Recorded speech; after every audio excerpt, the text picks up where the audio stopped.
Maybe you've heard of the Knights Templar before, in movies, in books, even in conspiracy theories. They're everywhere. But how much do you really know about them? Tonight, I don't just want to tell you another legend. I want us to walk together through the real history, the victories, the secrets, and the gifts they left behind that still echo in our world. And before we dive in, I'd like to ask you something. Where are you listening from right now? Is it late at night, headphones in, lights low? Or maybe you're on your commute, curious about the past as the world rushes by? Drop it in the comments. I love seeing how people from different places come together here. It makes these stories feel less like lectures and more like a shared journey. Because the Templars weren't just knights. They were builders, bankers, protectors, and sometimes even dreamers. And the truth is, much of what we take for granted in our modern world traces back to their legacy. So tonight, let's set aside the myths and step into the real story, the one that began on dusty roads of the Holy Land and spread like wildfire across Europe. Take a deep breath. Forget about tomorrow's worries for a while. For the next little while, this is your time to explore, to imagine, and to uncover history's most fascinating brotherhood. Picture Jerusalem just after the First Crusade, a city that breathes incense and dust at the same time. Bells call the faithful. Market hawkers sing prices for figs and oil, and on the roads outside the walls, fear moves faster than the caravans. Pilgrims still come, old men with walking staffs, mothers with children at their hems, craftsmen who have saved for years. But the miles between Jaffa and the Holy Sepulchre are lined with places where a knife and a bend in the road can decide everything. Into this world rides a Champagne-born knight named Hugues de Payens. He isn't a banner in search of a parade. He's lean, careful, and much more practical than the songs will later admit. Beside him rides Godfrey de Saint-Omer, a soldier whose eyes do the thinking first. Along with a small band of companions, 9 if you believe the old telling, a few more if you read between lines. They've come east for reasons most of us recognize: to make sense of faith, to test their courage, to put shoulder to the wheel instead of just talking about the wheel. They don't ask for land. They don't ask for spoils. The request is so simple it sounds ridiculous at first.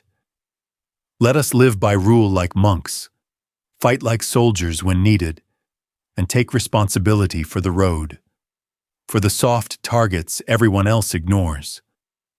That's the pitch delivered in a plain chamber to Baldwin II, the king who inherited a fragile crown, and to the patriarch, whose blessing makes impossible things official.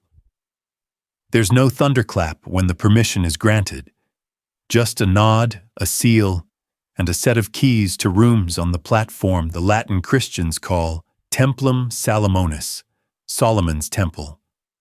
For clarity's sake, it's the Temple Mount complex, with long vaulted stables cut into the substructure and halls above. The symbolism is obvious. The nickname sticks. From that moment, the new brotherhood bears a name as odd as it is exact: the poor fellow soldiers of Christ and of the Temple of Solomon. Poor on purpose, soldiers on purpose, of Christ, but also of a place where power once lived. If you want to understand why the Templars landed in the bloodstream of Europe, start with this first choice: protect what doesn't protect itself. The road is where faith gets tested and commerce gets robbed. Everyone praises the holy places. Very few volunteer to sleep in the cold, keep watch on a bend, and ride home with nothing but a bruise for pay. Hugues and his companions build a reputation, not by speeches, but by appearances. 4 white-mantled riders gliding out of early morning mist, to fall in alongside a group of pilgrims, like it's the most natural thing in the world. No sermons, no bragging. Just time without fear stretched between 2 points on a map. Their early days look nothing like a legend, and everything like work. The brothers learn the wadis by their shadows, the springs by their taste, the monastery doors that open for bread and water if you knock politely. A hired guide named Yusuf, easy smile, better memory, shows them which gullies flood fast and which gullies only pretend. A widow from Poitou clutches her palm frond and whispers a thank you as they pass a choke point near Ramla, where blades once flashed for easy pickings. A mason from Lucca, hands scarred with his trade, asks if these riders will be back in a week when his cousin makes the same journey. If God wills, Hughes answers, and means it like a promise he'll try to keep, whether or not heaven signs off. Bandits adjust. The stretch that used to be good hunting goes quiet. There are skirmishes, quick, dirty, and forgettable, except to the people who make it home because of them. Once, on a dry stream bed, Godfrey notices birds lift from a thorn thicket without wind. He doesn't shout.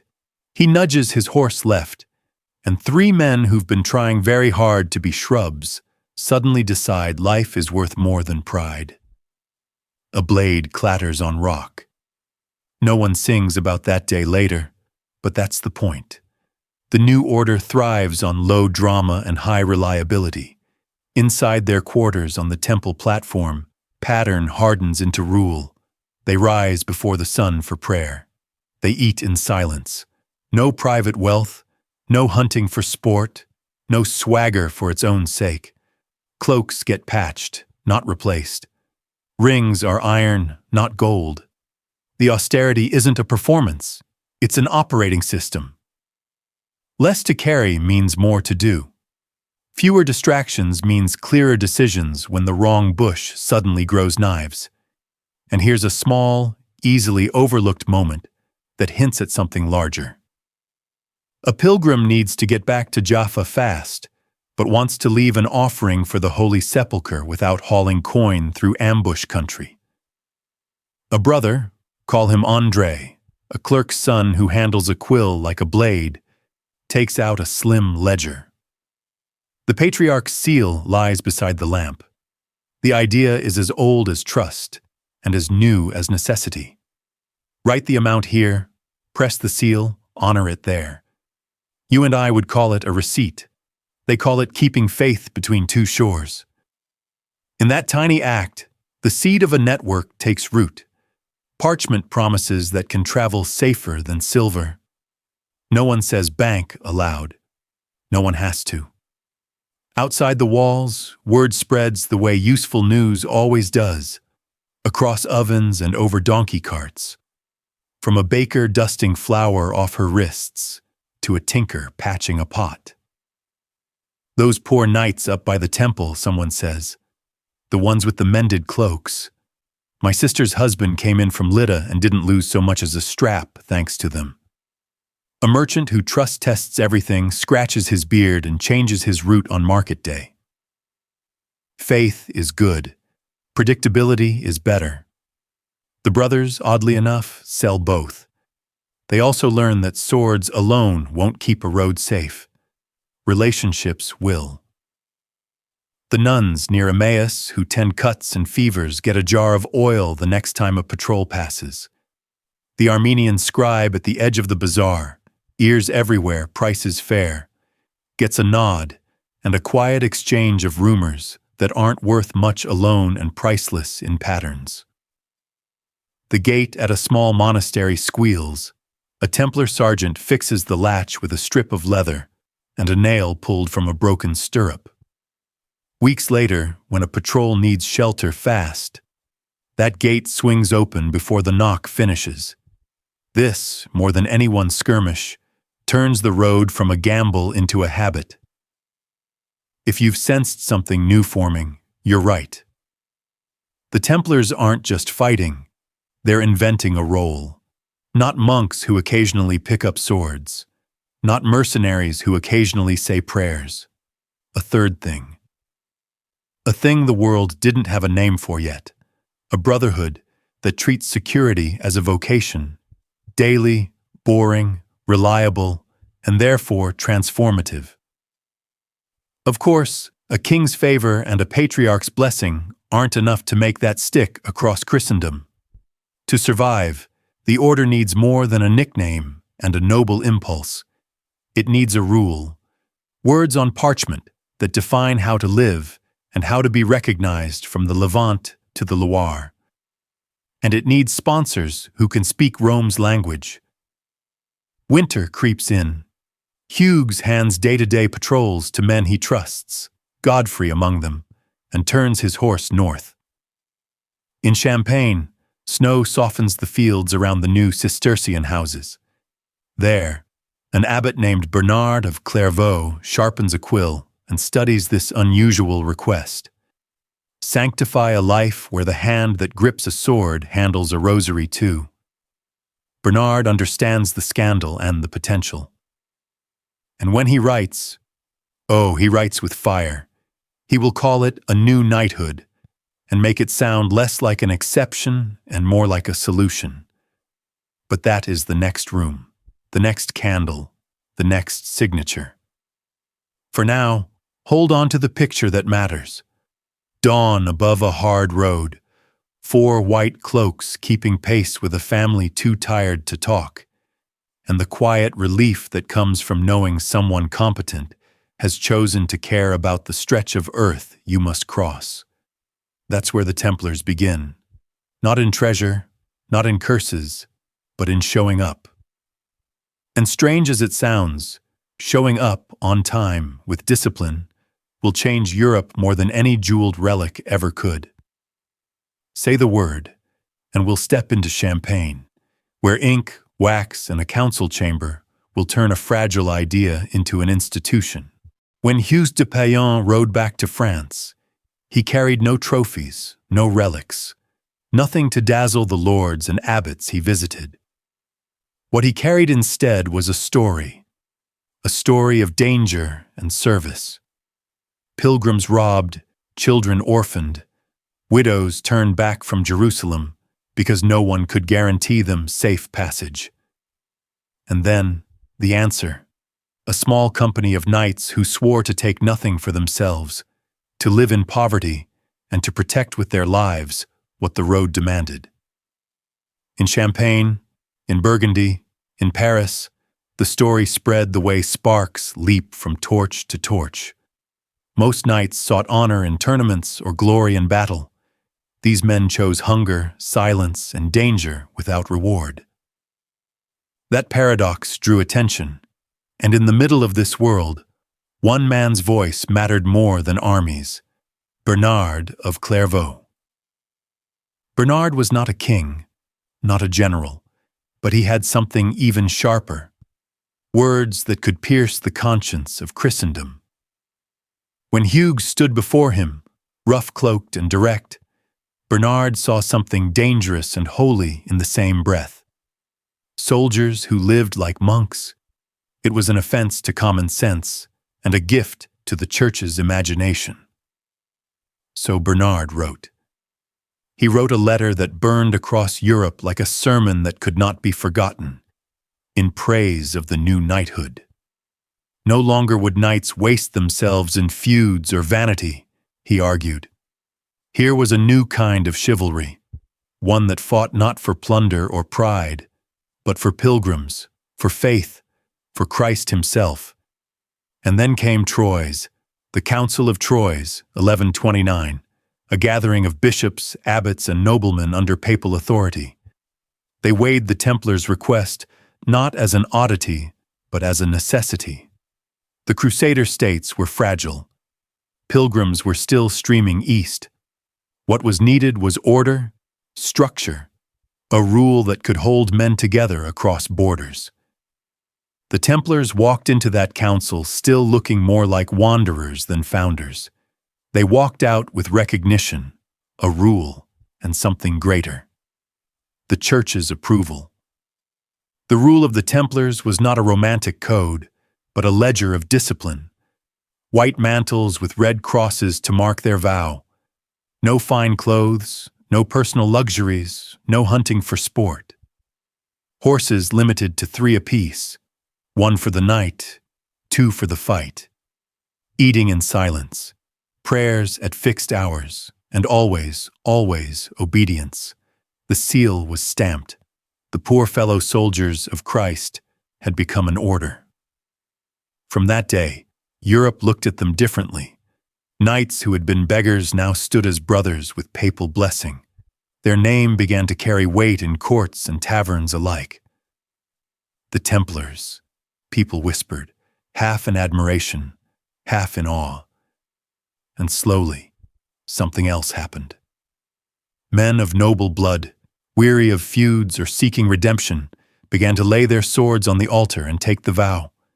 Not dozens, hundreds, then thousands. With them came estates, rents, gifts of land and coin. A farmer might donate a field.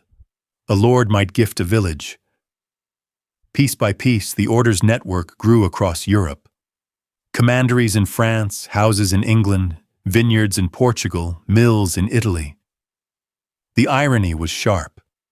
They had vowed poverty, but poverty in common became wealth in scale, and wealth, carefully managed, became power. Still, beneath the cloisters and parchments, the essence remained. Men on the road, white mantles visible at dawn, protecting those who could not protect themselves. The paradox, poverty with riches, humility with power, monks who fought, soldiers who prayed, was what gave the Templars their strangeness. And strangeness in the Middle Ages was the seed of legend. If Chapter 1 began with 9 men in Jerusalem, Part 2 closes with a brotherhood stretching across Europe, sanctioned by Pope and Council, rich in lands and richer still in reputation. But approval is not protection. For every papal seal, there are barons who envy, bishops who suspect, rivals who fear. And beyond all of that, in the East, the road is still long, still bloody, still uncertain. The Templars are recognized now. The question that follows is, how do they prove worthy of it? Recognition in Europe gave the Templars weight on parchment, but parchment could not stop an arrow. What mattered most was still the road east, the dust, the heat, and the fragile crusader. States strung along the coast of the Levant like fragile beads on a fraying cord. When new brothers sailed for Acre or Jaffa, they found not glory, but scarcity. Castles were few, garrisons thin, and supply ships uncertain. Every crusader lord needed men he could trust, men who would not desert after one season. And slowly, the Templars became exactly that. Their first gifts of land were not vineyards or estates in France, but strongholds in the east.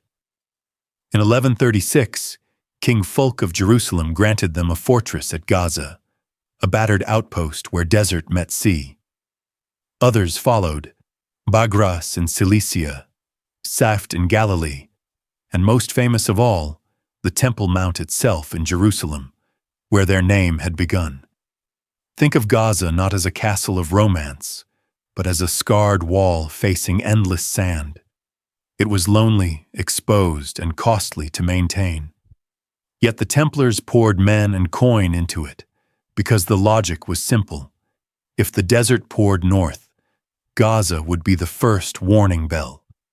And so their reputation deepened, not only protectors of pilgrims but guardians of frontiers. Every castle they held became a node in a chain. Pilgrims moving inland could stop at Templar houses for food, guidance, and protection. Caravans carrying grain or salt could march under their banners. A fragile land, crisscrossed with danger, now had arteries of relative safety, and the architecture mattered. Where lords built castles for glory, Templars built them for function. Square towers, massive walls, water cisterns deep enough to last through a siege. No golden halls, no delicate tracery, just stone thick enough to defy fire and hammer. Their strongholds were less palaces than machines of survival. But stone has a way of reshaping perception. Pilgrims who saw the white mantles atop those walls felt reassurance. Lords who watched Templar banners flutter at Gaza or Safed began to see them as more than just escorts. They were a standing army, disciplined and incorruptible, or so the legend grew. And legends have power. They recruit more men than sermons do. Yet even as castles rose, so did tension. For every wall built in stone, another invisible wall grew in Europe. Bishops muttered, monks should not bear swords. Barons grumbled, knights who answer only to the Pope weaken kings. Even allies worried, if these men are too strong, what then? The paradox returned. The Templars' strength made them necessary, but that same strength made them suspect. In these years, one can sense the seed of what would later become fatal. Admiration tangled with envy, respect poisoned by suspicion. But for now, the road still needed them. The frontiers still burned, and their castles, grim, unadorned, unyielding, stood as the first proof that this strange order was more than vows and parchment. And in Jerusalem itself, where their headquarters loomed on the Temple Mount, pilgrims whispered of something stranger still. That the Templars were not just guardians of holy places, but perhaps discoverers of what those places still concealed. Because beneath the stones of the Temple Mount lay vaults, passages, and chambers untouched for centuries. And curiosity, once mixed with power, has a way of becoming dangerous. If the walls of Jerusalem's Temple Mount could speak, they would not speak softly. They had witnessed the prayers of Solomon's priests, the shouts of Roman legions, the call of the muezzin, and now the chants of Latin monks who also bore swords. When the Templars established their headquarters in the former Al-Aqsa Mosque, they did more than claim a building. They claimed the ground beneath it. That was the heart of the city, the very place where Jews believed God's presence once filled the Holy of Holies, where Muslims revered the Prophet's night journey, and where Christians saw echoes of both testaments bound together. For ordinary pilgrims, the sight of Templar banners snapping in the dry wind on that mountaintop was reassurance. It was as though the most sacred ground of all Christendom had its own standing guard. But in the evenings, when the courtyard grew quiet and the desert air cooled, the brothers descended into the vaulted undercroft. Stone corridors, half-buried staircases, and ancient cisterns honeycombed the mount like a labyrinth. Some were still functional. They drew water from them, stored grain, or kept horses in the cavernous halls. Others led deeper, into places unlit and unexplored for centuries. Did the Templars dig? Chronicles are silent. Archaeology gives only hints.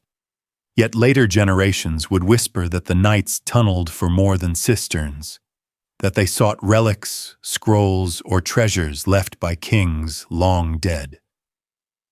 Some said the Ark of the Covenant itself, others secret texts that revealed what the Church did not want known. What is certain is this: the association between the Templars and hidden knowledge begins here, in the shadowed vaults beneath the temple. Even their contemporaries noted their unusual privileges. Unlike other knights, the Templars were not answerable to bishops or kings. They answered only to the Pope. And so, if they found anything beneath the mount, whether gold, relics, or secrets, they were not bound to share it with any earthly ruler. Imagine the effect of this silence. Rumors thrive in darkness. The longer the Templars held the mount, the more people began to believe they knew something others did not. that perhaps their discipline and wealth came not only from donations and courage, but from some discovery beneath those stones. And it was this mixture, visible austerity above, invisible whispers below, that transformed them from a mere military order into something mythic. They were no longer just men in white mantles. They were guardians of a secret, whatever that secret might be. In later centuries, poets, heretics, and conspirators would fill that silence with their own imaginings. But the silence began here, in the undercroft of the Temple Mount, where the sound of boots on stone might have mingled with echoes of something far older. The Templars perhaps understood the power of mystery, for when nothing is said, anything can be believed. And in Jerusalem, belief was always more powerful than stone. When the first small band of Templars swore their oath in Jerusalem, they could not have imagined how quickly the idea would grow. What began as a handful of knights guiding pilgrims along dusty tracks would, within decades, become one of the most trusted networks in Europe. It started with a problem every traveler knew too well: money. Pilgrims heading east carried coins strapped under tunics, sewn into belts, or hidden in shoes. Thieves knew it, and the long road from Paris or London to the ports of Italy was dotted with ambushes. A man could survive the desert only to die penniless in an alley of Marseille. The Templars noticed. They had stations in every major port and fortress. What if a pilgrim could leave his wealth at home, yet still use it abroad? The solution was ingenious. A pilgrim would deposit funds with the Templars in, say, London. In exchange, he received a coded document, part receipt, part promissory note. Weeks later, when he arrived in Acre or Jaffa, he could present that slip to the brothers there and receive the equivalent in local coin. No more heavy purses, no more sleepless nights listening for thieves. For the first time in medieval Europe, travelers could move across thousands of miles with little risk of robbery. It was not banking in the modern sense, but it was close enough that merchants soon followed the pilgrims' example. And once the merchants came, the flow of money swelled like a river in flood. Kings and dukes borrowed against their future revenues. Nobles mortgaged lands for cash to fund crusades. Even popes turned to the Templars to move money discreetly across borders, safe from the prying eyes of rival rulers. In Paris, on the Rue de la Verrerie, the Templars built a fortified treasury complex. It became known simply as the Temple. Within its walls, coins clinked not only from France, but from Spain, England, Hungary, and beyond. Iron-bound chests were stacked in vaulted cellars, each marked with seals and sigils. Here, wealth was safer than in any royal palace. Kings were robbed. Castles fell. But few dared to lay hands on the temple. The effect was subtle but profound. A pilgrim might think of the knights as guardians of roads. But Europe's rulers began to think of them as guardians of money, and with money came influence greater than steel could ever grant. Still, the brothers wore their white mantles and carried their swords. They were warriors first in appearance, even as they became accountants and clerks in function. Some whispered that they had become less holy and more worldly, but others marveled at the way discipline in battle translated to discipline in finance. To many, this was simply another service offered to Christendom, protection not just of the body, but of the purse. By the mid-12th century, the Templars were no longer just knights. They were Europe's first international bankers, trusted more than kings themselves. And that trust would both enrich them and paint a target on their backs. The temple in Paris was more than stone and iron. It was a machine that quietly reshaped Europe, and every king who walked its halls learned the same lesson. Even a crown is lighter than debt. Take England, for example. In the 12th century, kings struggled to fund their endless wars across France. When King Henry II needed gold to pay mercenaries, he did not always turn to his nobles. He turned to the temple. By the time of his sons, Richard the Lionheart and John, the crown's reliance on the Templars had grown almost embarrassing. When Richard was captured on his return from the Crusades, a ransom larger than the entire revenue of England was demanded. Who coordinated the collection? Who safeguarded the hoard of silver until it was delivered? The Templars.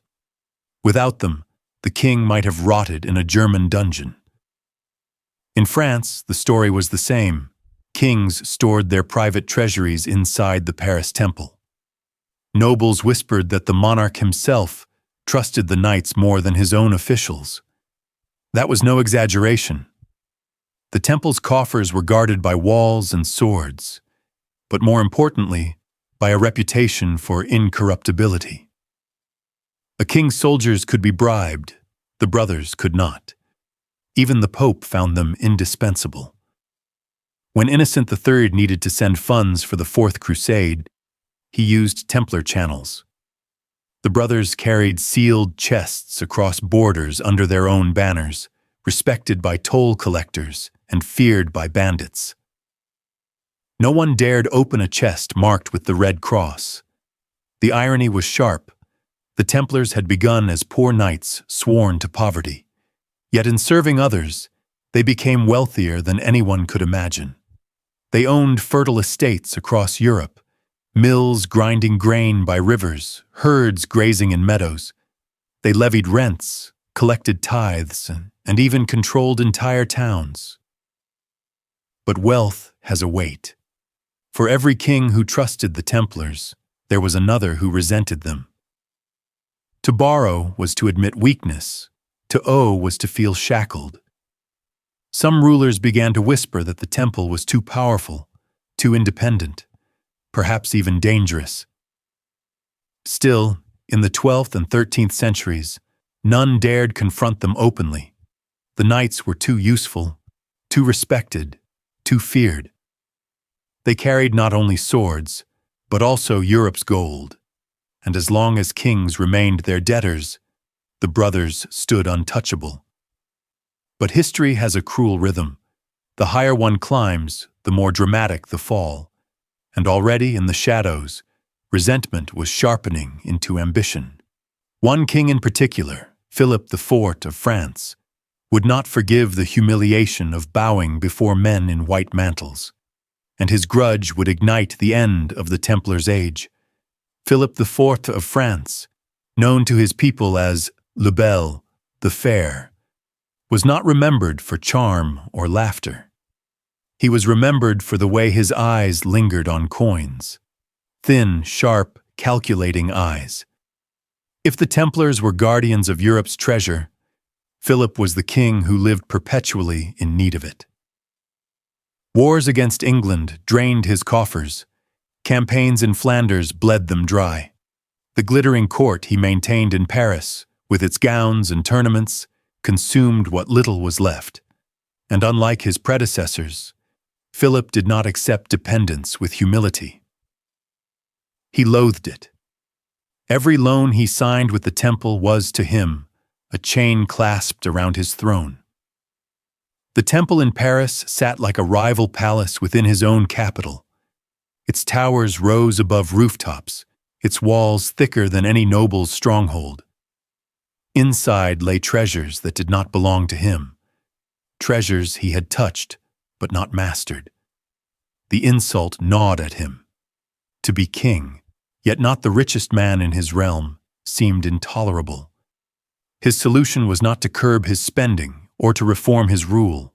His solution was simpler: weaken the men who made him feel small. At first he tried through policy. He taxed the clergy, angering Pope Boniface IX. He devalued coinage, cutting silver content, causing riots among merchants.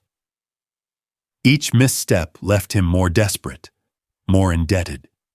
And each time he walked through the city and saw the temple rising like a fortress, it whispered back to him, "You owe us." This humiliation hardened into obsession. The knights were not only his creditors, they were rivals in power, respected across Christendom, feared on battlefields, trusted more than any monarch. Philip could not tolerate such independence within his kingdom. He began to imagine a France where the temple was not a partner, but property. Yet the Templars still stood under papal protection. Their rule, signed centuries before, had given them autonomy from kings.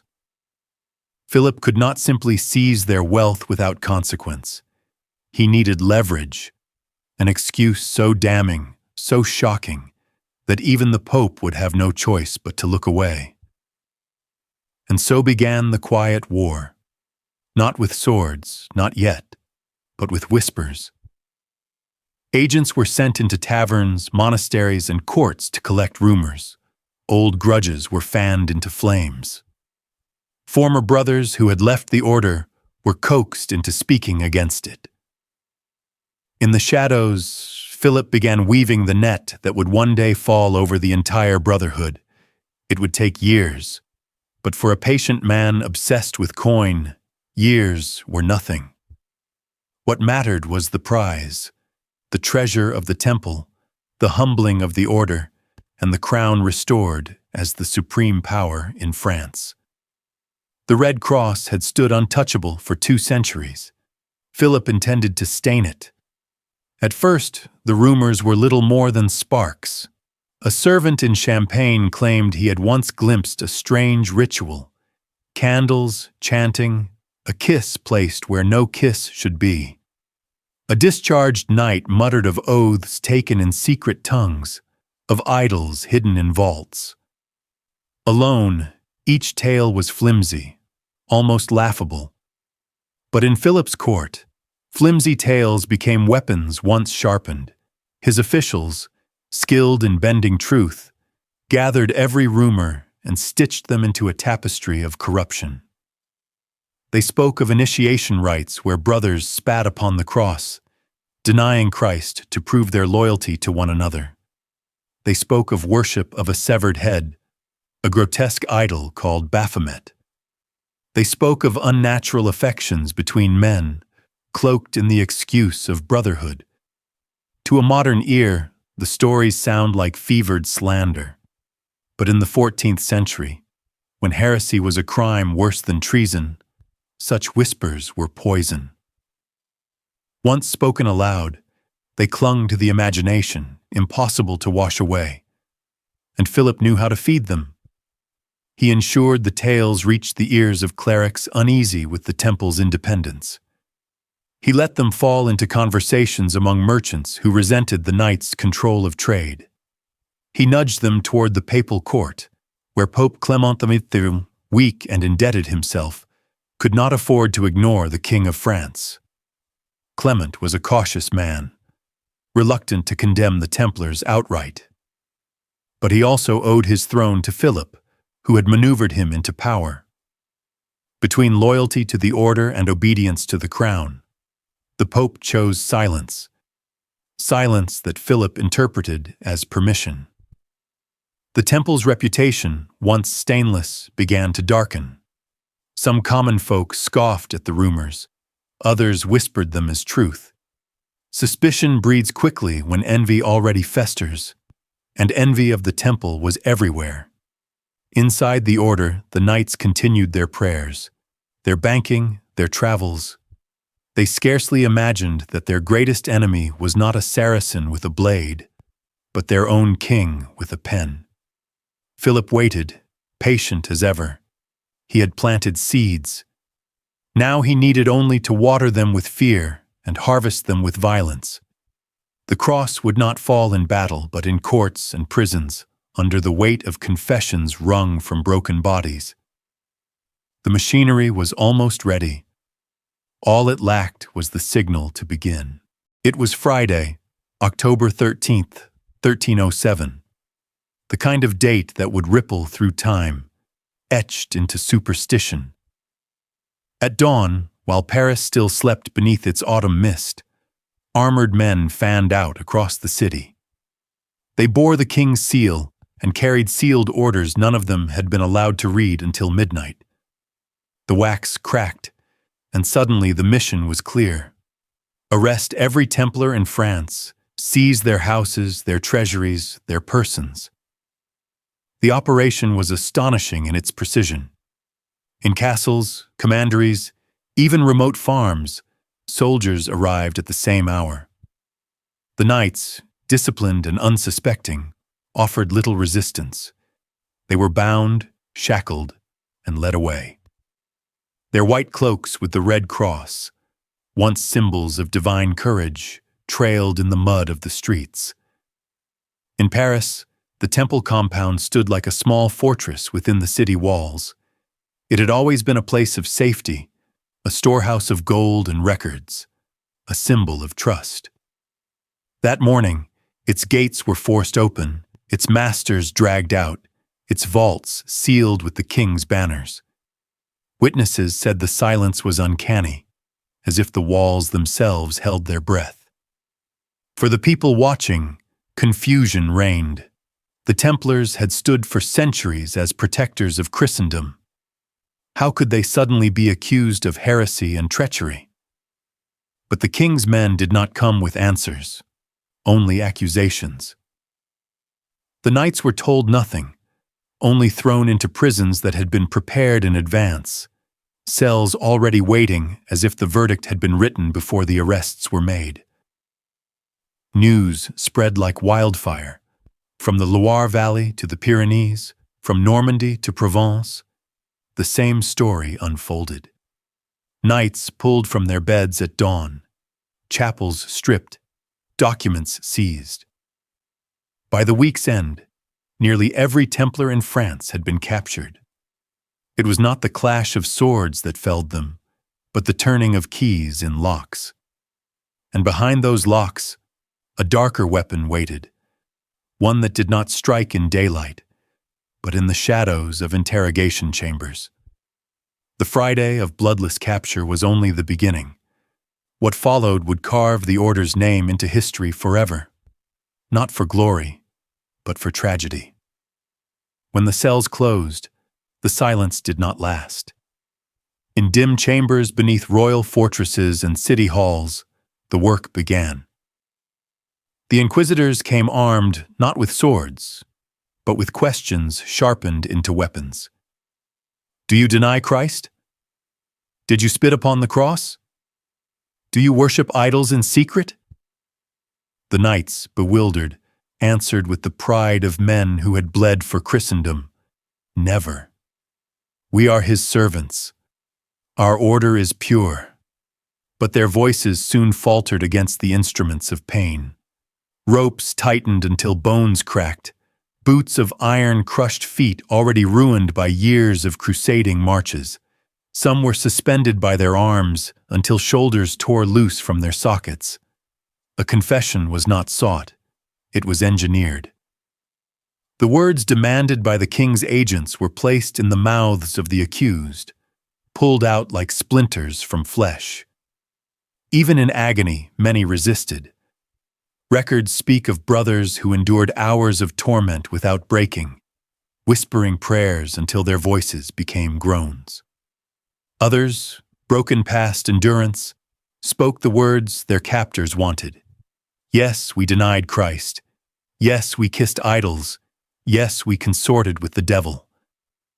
Words spoken not from belief, but from the desperation of survival. The irony was bitter. These were the same men who had stood against Saracen steel in Outremer, who had watched comrades fall in Acre, who had kept the faith in deserts where water was scarcer than blood. Now their greatest trial came not in battle, but in the twisting of their own testimony. The people of Paris, hearing whispers of confessions, began to turn uneasy eyes toward the once holy order. Rumors spread faster than the truth.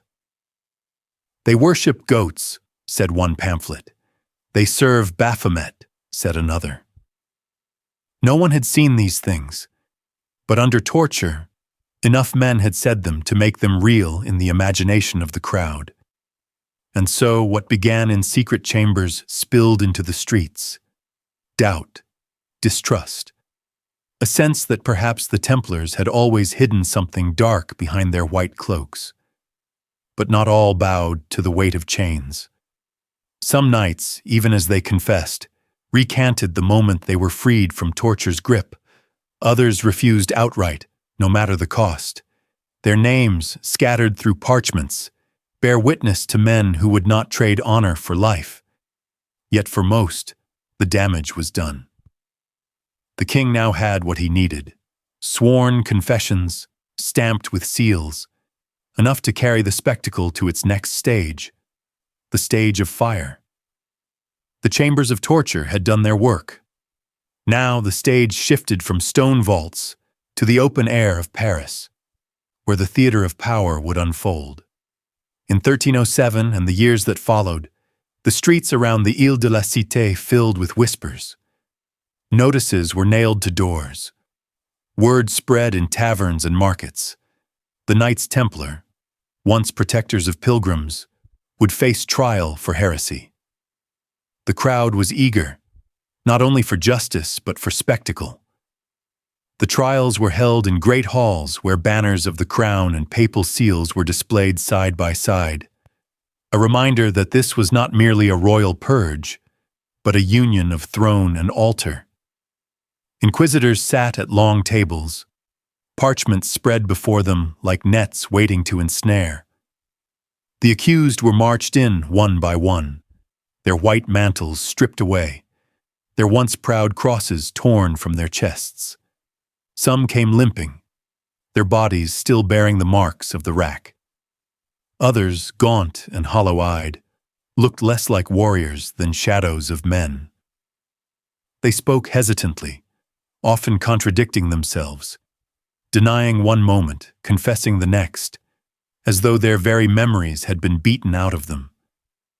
The prosecutors leaned heavily on their confessions, read aloud in booming voices, oaths renouncing Christ, rituals of spitting on the cross, worship of strange heads or idols. The words, written in careful Latin, carried a weight that truth alone could not have given them. But there were also moments of defiance. Some knights stood tall despite their chains, declaring before God and man that they had never betrayed their vows. One brother raised his voice in the hall, "We are innocent, and we die innocent." His cry echoed so fiercely that even the scribes paused their quills. The crowd was divided. Some believed the charges. How could so many confessions be false? Others murmured that no man should be condemned for words forced out through pain. But the machinery of power ground on, indifferent to doubt. The trials dragged for months, then years. Different inquisitors, different witnesses, the same accusations repeated until repetition itself seemed to make them true. Meanwhile, the order's lands were seized, its treasures catalogued, its dignity stripped piece by piece. Yet even in this humiliation, a dangerous question hovered in the air. If the Templars were guilty, why did so many continue to hold firm? Why did their leaders refuse to break, even when they knew the flames awaited them? It was a question that would grow louder as the trials moved toward their inevitable conclusion. The Seine moved quietly that morning, a pale ribbon under a gray sky. On its banks, a different kind of tide gathered. Citizens, clerics, soldiers, all drawn by the promise of a spectacle. The execution ground had been prepared on an island near Notre Dame, where the king's justice would be displayed for the whole of Paris. At the center stood the wooden stakes, thick with kindling stacked high around them. The smell of pitch hung heavy in the air, sharp and acrid, clinging to every breath. For most, this was routine. Condemned heretics, judged and discarded, their fates no longer their own. But this day carried a weight that history itself would not forget. Two men were led forward, their steps slow but unbroken. Jacques de Molay, the last Grand Master of the Templars, and Geoffrey de Charnay, preceptor of Normandy. Their garments had been reduced to rags, their faces worn with years of imprisonment and interrogation, but their eyes, witnesses later said, still burned with something unbroken. The crowd murmured as Molay raised his voice. It was not the mumbling of a broken man, but the cry of one who chose to speak truth in his final breath. He declared, clearly and without hesitation, that the order was innocent, that the confessions extracted under torture were lies, that the Templars had served God faithfully. And then, in words that would echo across centuries, he summoned King Philip and Pope Clement before the tribunal of heaven, demanding that both answer for their corruption before a higher judge. The silence that followed was deeper than any sermon. Even the executioners hesitated, their torches wavering, but duty or fear pushed them on. Flames licked upward, crackling in the wind, wrapping the bodies in smoke and fire. Witnesses swore that Molay did not scream. Instead, he held his gaze fixed, as though already looking beyond the world that betrayed him. The crowd shifted uneasily. Some crossed themselves in fear, others in guilt. And in the months that followed, whispers spread that his final curse had taken root. Within a year, both King Philip and Pope Clement were dead. The hand of God, people said, had answered the Grand Master's call. The smoke rose into the Parisian sky, carrying with it not only the bodies of two men, but the last breath of a once mighty order. The Templars were finished, their name dragged through the mud of politics and greed. And yet, in that very ending, they became something more, a legend, unburnt by fire, unburied by time. It was here in the flames of Paris that the Knights Templar ceased to exist as an institution and were reborn as myth. When the fires of Paris dimmed and Jacques de Molay's final words still rang in the ears of the people, the world should have seen the end of the Templars. Their lands were seized, their treasuries emptied into the royal coffers, their commanderies given to the Hospitallers. On parchment, in law, the order was dead. But stories do not die so easily. Almost immediately, rumors began to coil around the silence left behind. Some said that the Templars had foreseen their destruction, that wagons laden with gold and relics had rolled out of Paris the night before the arrests, vanishing into the countryside. Others whispered that ships had slipped from the harbor at La Rochelle, bound for Scotland, or even across the wide Atlantic to lands unknown. The treasure was gone, they said, but not lost. It wasn't only treasure that lived on. The image of the knights themselves, white mantles with the red cross, was burned into the memory of Europe. Farmers spoke of strangers on the roads who still bore the Templar sign, moving quietly from village to village. Merchants in taverns swore that men with piercing eyes and scarred hands still sat in dark corners, watching, listening, never explaining who they were. Were they survivors, pretenders, or ghosts that refused to fade? In Scotland, where papal decrees held little sway, there were tales of Templar banners flying beside Robert the Bruce at the Battle of Bannockburn. Chroniclers centuries later would argue over whether it was myth or fact, but the story lingered because it offered something people wanted to believe: that the knights were not gone, merely hidden, waiting for their hour to return. And in the shadows of cathedrals, in whispered prayers, another legacy survived. Some monks copied manuscripts in secret, preserving the order's rules, rituals, and perhaps even texts the Church had never wished to see the light of day. There were rumors, just faint enough to be dismissed, just bold enough to spread. that the Templars had protected not only gold and land, but secrets. Secrets tied to Christ, to relics, to bloodlines. Secrets too dangerous to be burned away on a Parisian stake. The Vatican declared the matter finished. Kings moved on to new wars and new debts. But in the villages, in the monasteries, in the imagination of the people, the Templars were no longer just knights. They had become a question, a possibility, a story that could be told 100 ways and never grow old.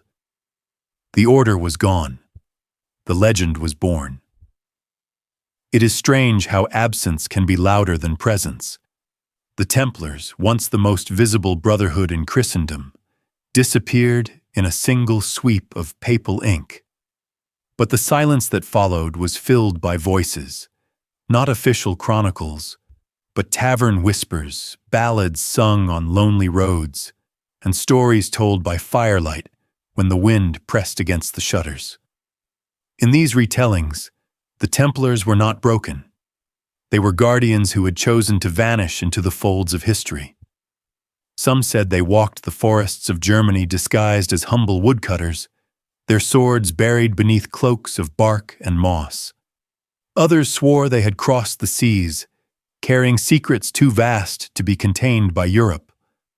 On the islands of Britain, tales spread of hidden caverns filled with chests of silver, guarded by men who had sworn eternal oaths to rise when the world called them again. The myths took on lives of their own. In Spain, where the Reconquista still simmered, peasants told of Templar spirits appearing in moonlit fields, guiding lost travelers home. In Italy, whispers claimed that certain cathedrals contained stones laid by Templar hands in patterns only the initiated could read. And in France, the very land where they had been condemned, entire villages clung to the belief that a knight in white had appeared at the edge of battles, saving the innocent before vanishing back into smoke. It wasn't only folklore. As the Renaissance dawned and secret societies blossomed, fragments of Templar imagery reappeared. Crosses etched into manuscripts, circles drawn around sacred names, references to a brotherhood of the East and West.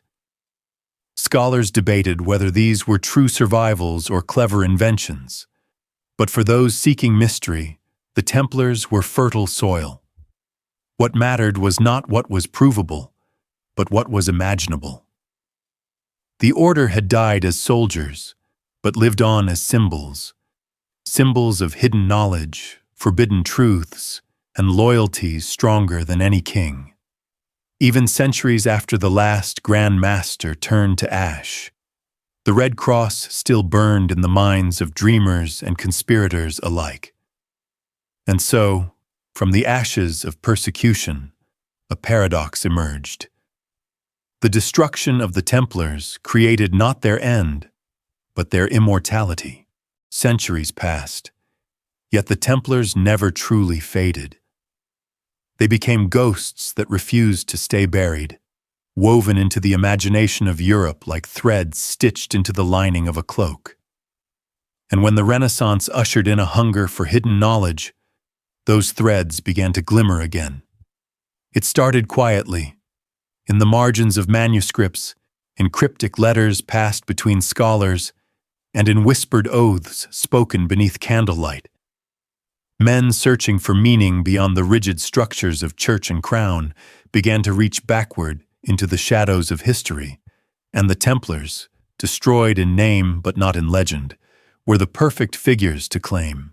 In Germany and Italy, guilds of stonemasons spoke of ancient protectors who had traveled far, carrying secrets of geometry and proportion not meant for common minds. In their gatherings, carved symbols appeared, circles within crosses, twin pillars, suns and moons aligned. They claimed descent not by blood, but by spirit, saying they carried forward what the Templars had guarded in silence. Across France, new fraternities emerged. Some were charitable, some political, others entirely esoteric. All of them, in one way or another, reached for the Templar aura. A brotherhood of knights betrayed by kings yet faithful to higher truths. That was a myth too intoxicating to ignore. To wear their symbol, to utter their names in secrecy, gave weight to any oath and gravity to any cause. By the 17th century, as Europe burned with wars of religion, these whispers crystallized. In smoky halls, men gathered around wooden tables, placing hands upon old books and swearing loyalty to ideals of liberty, equality, and fraternity. And among their emblems, borrowed from myth and memory, was the red cross of the Templars, stylized into new shapes, layered with new meaning. Were these men truly heirs to the Knights of Jerusalem? Likely not. But they did not need to be. What mattered was the symbol, the idea of a lineage that defied time and persecution. The Templars had become a vessel, one that secret societies could fill with their own hopes, fears, and ambitions. The Vatican had tried to erase them. Monarchs had burned them. Yet in the quiet meeting rooms of Europe, the order lived on, reborn not as soldiers with swords, but as shadows with symbols. And soon, those symbols would ripple outward, influencing revolutions, philosophies, and entire visions of what society could become. By the 18th century, the myth of the Templars had grown teeth again, not in battlefields of sand, but in lodges built of stone and secrecy. The Masonic movement, already rooted in the traditions of medieval builders, began to adopt Templar legends as part of its own identity. Imagine it. Men of wealth, politics, and philosophy gathering under vaulted ceilings, speaking not of war, but of liberty and reason. Yet when the candles were lit and the rituals began, echoes of the Templars surfaced, ritual swords drawn in ceremony, references to knights betrayed and martyred, and symbols that hinted at Jerusalem and the temple long gone. Some Masonic rites went further, claiming that their order was not merely inspired by the Templars, but descended from them directly. They told tales of knights who had escaped the fires of 1314, fleeing with treasure and secrets intact, passing them on in coded traditions that survived into their own age. These were not facts. They were stories, woven from fragments of hope and rebellion, but to those who believed them, they offered a sense of belonging to something ancient, something unbroken. In revolutionary France, this narrative was powerful. The Templars became avatars of resistance against corrupt monarchs and oppressive clergy. In whispered conversations, the memory of Jacques de Molay, burned alive in Paris, was invoked not as a tragedy, but as a prophecy. The church and crown that destroyed him would one day fall. And indeed, as revolutions shook Europe, the Templar myth surged anew. Their red cross, once a battlefield emblem, became a symbol in pamphlets and banners, reinterpreted not for crusades, but for freedom. The Vatican's attempt at erasure had failed spectacularly. By trying to destroy the Templars, it had accidentally created martyrs whose memory was stronger than their armies ever were. What began as a military brotherhood had transformed into something far more enduring, an archetype. Not merely warriors of God, but symbols of eternal defiance. Men whose blood and ashes had seeped so deeply into Europe's soil that new generations could not help but plant legends in their place. The Templars, long dead, were alive again, in secret societies, in revolutionary halls, and in the imaginations of those who dreamed of tearing down old orders to build new worlds. By the late 17th and 18th centuries, the Templar name had traveled far from Jerusalem and Paris. It had crossed the ocean, carried not by knights in armor, but by settlers, merchants, and secretive societies who stitched fragments of the past into their visions of the future. On the cobbled streets of Boston and Philadelphia, the lodges of Freemasons multiplied. Their rituals were already infused with stories of Solomon's Temple, of sacred geometry, and of lost orders that had preserved wisdom through centuries of persecution. And quietly, within these rituals, the Templar shadow appeared. In some rites, initiates were told of the martyrdom of Jacques de Molay, his defiance at the stake reimagined as a lesson in loyalty and truth. In others, the symbolism of the Red Cross appeared again, no longer sewn on white cloaks, but etched on charters, engraved in metals, or spoken of in whispers. For men already dreaming of independence, it was electrifying. Think about it. A brotherhood born of rebellion against kings and priests, accused of heresy by a corrupt church, standing unbroken even in death. To men like Washington, Franklin, or Lafayette, deeply immersed in the Masonic world, the Templar legend was more than medieval history. It was a parable for their own struggle against empire. Some historians dismiss these links as pure invention, but documents survive. A charter of Knights Templar rituals performed in 18th century France, carried to North America by émigrés. There are accounts of Templar degrees being conferred in Charleston as early as 1769, blending European myth with colonial ambition. Whether or not the lineage was real, the symbolism mattered. Picture the moment. In a candlelit lodge, an initiate kneels before a sword. The story of the betrayed knights told once more. Outside in the streets, revolution brews. Inside, the lesson is clear. Brotherhood transcends crowns, dogmas, and even time itself. The Templar had become more than warriors.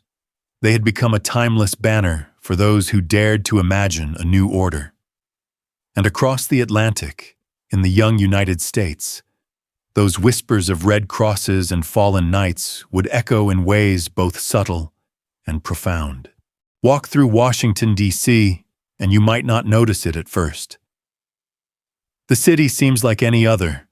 Broad avenues, marble monuments, government halls. But if you look closer, you'll see geometry carefully laid out in the very bones of the capital. Streets cut across each other in patterns that hint at more than convenience. Obelisks rise like echoes of Egypt. Domes call back to Rome, and beneath it all, layered into blueprints drafted by men steeped in Freemasonry, are whispers of Templar lore. The compass and square, the star, and sometimes even the cross, arranged not for piety but for permanence. It wasn't just stone. Look at the early currency, the dollar's pyramid with its all-seeing eye, the Latin mottos carved in shadow. They tell a story of vigilance, of an unfinished order still waiting for its perfection. For some, this was simply Enlightenment symbolism, the language of reason and revolution. But for others, it carried the deeper resonance of a brotherhood reaching back to a persecuted order of knights. Consider the Great Seal of the United States. Annuit coeptis. He favors our undertakings. To the ordinary citizen, it was a patriotic flourish, but to those who had taken Masonic oaths, it felt like an echo. God still watching over a brotherhood that had once been condemned by church and crown. Did George Washington himself ever think of the Templars? We cannot know. But we do know he was a Mason, that he stood in ceremonies where the martyrdom of Jacques de Molay was recounted, and that he led an army under banners of defiance against another empire. Even the architecture of some of the earliest churches in America, stone walls built in cruciform layouts, stained glass hinting at a red cross, seemed to nod, however faintly, to a lineage of warriors turned symbols. By the dawn of the 19th century, the Templar name was no longer a medieval memory. It had become part of a new nation's mythology, a way of saying, we too are heirs to a secret tradition of resistance, faith, and brotherhood. The irony? The Vatican, which had crushed the Templars 5 centuries earlier, could never have imagined their legacy would be reborn across an ocean, stitched into the very heart of a republic that defined itself against kings and popes alike.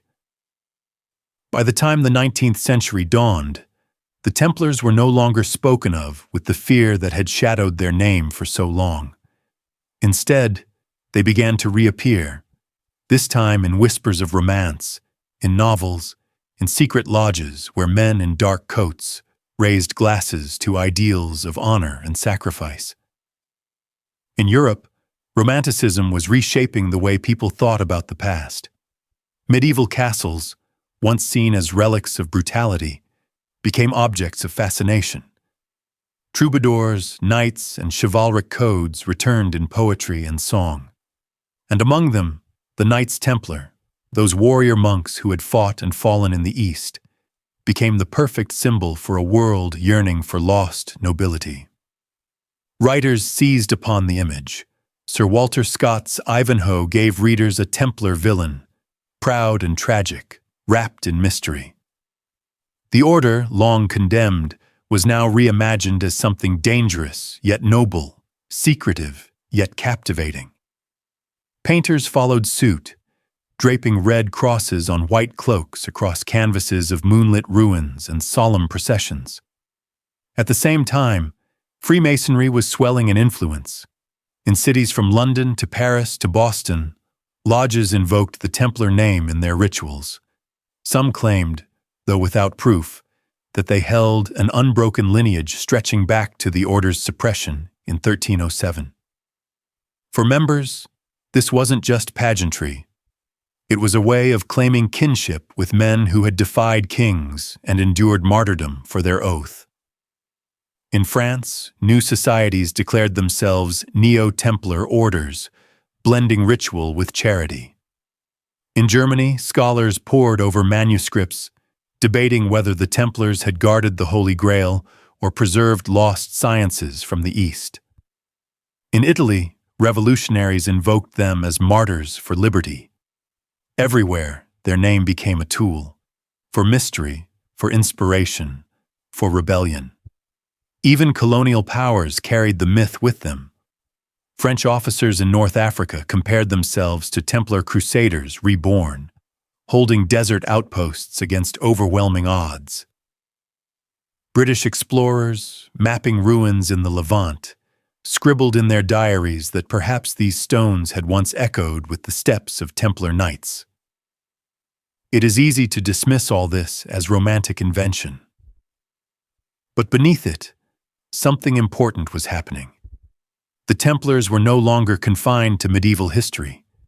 They had become an idea, flexible, adaptable, alive. An idea that could be dressed in velvet or steel, painted in tragedy or triumph, used to justify empire or to inspire rebellion. By the middle of the century, the Knights Templar had become more than ghosts of the Crusades. They were symbols again, claimed by writers, secret societies, and nations alike. Reborn in the imagination of a new age. With the Romantic revival of the Templars came a hunger for something more than pageantry. It wasn't enough that they were remembered as knights or martyrs. People wanted secrets. And the 19th century, with its appetite for mystery and hidden knowledge, gave birth to the modern conspiracy theories that still cling to the Templar name today. The idea of a Templar treasure began to surface with new force. In France, where the order had met its grim end, whispers circulated that wagons of gold had slipped away from Paris in the autumn of 1307, vanishing before King Philip's soldiers could seize them. Antiquarians speculated that the treasure had been hidden in mountain abbeys or ferried across the seas to Scotland. Amateur historians began searching the countryside for ruins, convinced that secret chambers still held the wealth of the temple. But treasure was only the beginning. What caught the public imagination even more was the notion of a sacred bloodline. In salons and smoky taverns, people spoke of the Templars not just as guardians of relics, but as keepers of forbidden truths, truths about Christ himself. Some claimed the Knights had discovered documents in Jerusalem proving that Jesus had descendants, and that this bloodline had survived in secret. It was scandalous, blasphemous to the Church, but irresistible to those who longed for a hidden history beneath the official one. These stories found fertile ground in the secret societies that had already adopted the Templar image. Freemasons were accused, sometimes proudly, sometimes defensively, of guarding the Templar mysteries. Anti-Masonic writers painted them as heirs to heresy, keepers of dark rites. Pro-Masonic writers turned the accusation into a badge of honor, suggesting their order carried forward the Templars' spiritual mission, purified of corruption. The rise of archaeology and historical research only fed the flames. Every time a knight's seal was unearthed, every time a ruined chapel was mapped, speculators spun new tales. Writers spoke of coded symbols, hidden maps, invisible ink in medieval manuscripts pointing the way to treasures or revelations. The Templar name became attached to everything from the Holy Grail to the Ark of the Covenant, from lost libraries to Atlantis itself. By the century's end, the Templars had become less about history and more about possibility. They were no longer only the monks who had ridden into the deserts of Syria. They were treasure keepers, secret heirs of Christ, custodians of forgotten wisdom. The line between scholarship and fantasy blurred until it hardly mattered, and perhaps that was the point. The Templar myth had evolved into a mirror, reflecting whatever a culture most desired: wealth, power, secret knowledge, or rebellion. And in that mirror, the red cross on a white mantle once again glowed, not as a relic of the past, but as a living symbol of mystery. By the dawn of the 20th century, the Vatican could no longer ignore the fact that the Knights Templar, long gone in body, were more alive than ever in the popular imagination. Their red cross had become a brand for mystery novels, Masonic rituals, and whispered legends about bloodlines and hidden relics. And yet the Church, custodian of the order's actual history, rarely spoke a word. This silence was deliberate. Within the walls of the Vatican Library, miles of shelves still held trial records from the 14th century, accounts of interrogations, papal bulls, and confessions signed under duress. Few outside scholars had ever been allowed to examine them. For the Church, to revisit the Templar story was to risk reopening wounds that never fully healed. To admit errors in judgment would be to confess that the execution of the order had been a mistake of staggering proportions. But silence has its own consequences. Where the Vatican refused to clarify, myth rushed in. Writers claimed that the Church had destroyed or suppressed documents proving the Templars' innocence, or worse, concealing their secret discoveries. Some whispered that Pope Clement V had not truly dissolved the order, but had struck a bargain, hiding its leadership under the papal wing while the rank and file were sacrificed. Others suggested that Vatican vaults still contained relics seized from the temple, perhaps the Grail itself, perhaps scrolls from beneath the ruins of Solomon's temple. The Church's refusal to address these claims gave them oxygen. Conspiracy theories thrive in silence, and in the quiet absence of official truth, every shadowed hallway of the Apostolic Palace became a breeding ground for speculation. By the mid-20th century, entire genres of books emerged, linking the Templars to secret societies, to lost gospels, to prophecies of the end times. And here's the paradox. The Vatican's silence, meant to protect the Church's dignity, instead amplified the Templar mystique. Each unspoken word became a clue. Each locked archive door became a symbol of hidden truths. The more the Church tried to distance itself from the ghosts of the Temple, the more those ghosts seemed to haunt it. The Templars had begun as papal knights, sworn in the shadow of the Holy Sepulchre. Centuries later, they had become, in the eyes of the world, everything the papacy most feared: uncontrollable, unknowable, and enduring. If the Vatican's silence created shadows, it was the modern world that filled them with vivid color. By the mid-1900s, the Knights Templar had escaped the confines of dusty chronicles and entered the bloodstream of popular culture. They were no longer simply medieval warriors. They became icons of mystery, woven into stories that stretched far beyond the Holy Land. Novelists cast them as guardians of forbidden gospels, custodians of bloodlines that reached back to Christ himself, or wanderers who carried secret knowledge across oceans to the New World. Painters and illustrators reimagined them not as flesh and blood soldiers, but as near mythical figures cloaked in firelight, their crosses glowing like eternal beacons. And then came cinema. From black and white epics of the early 20th century to modern blockbusters, the Red Cross of the Templars became shorthand for hidden treasure and ancient conspiracies. Each time their name flashed across a screen, it reinforced the sense that this was not merely history. It was a living mystery that had never been resolved. In this retelling, the Templars became whatever the audience needed them to be. For some, they were martyrs, symbols of power crushed by corruption. For others, they were rebels, keepers of knowledge too dangerous for the Church to tolerate. And in darker imaginations, they were architects of shadowy societies that still pulled strings behind the scenes of modern governments. The irony is sharp.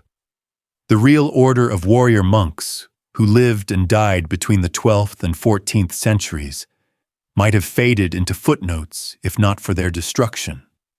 The fire that consumed them at the stake also burned their memory into legend. Each unanswered question, each silence from Rome, allowed later generations to project their own fears and hopes onto the Red Cross. By the time the internet gave rise to digital forums, videos, and endless speculation, the Templars were no longer a medieval order. They were a mirror for every age to reflect its anxieties about power, secrecy, and the fragile line between faith and control. And so, though their bones long ago turned to dust, the Knights Templar live on. Not in castles or commanderies, but in the human imagination. Their true power is no longer in the sword, but in the story, a story that refuses to die. Perhaps the greatest irony of the Knights Templar is that their enemies thought they had erased them.